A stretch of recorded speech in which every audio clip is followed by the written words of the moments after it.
Bentrovati al meteo. Ancora qualche piovasco sul nostro territorio, ma tempo in prevalenza buono nella giornata di domenica 29 settembre. Vediamo dove sarà più instabile.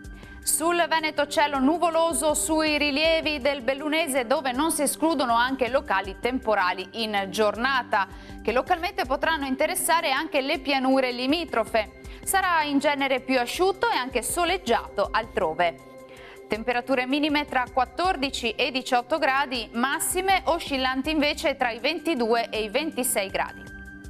E anche sul Friuli Venezia Giulia avremo qualche pioggia sulle aree montuose, il sole invece sarà più presente sul resto della nostra regione.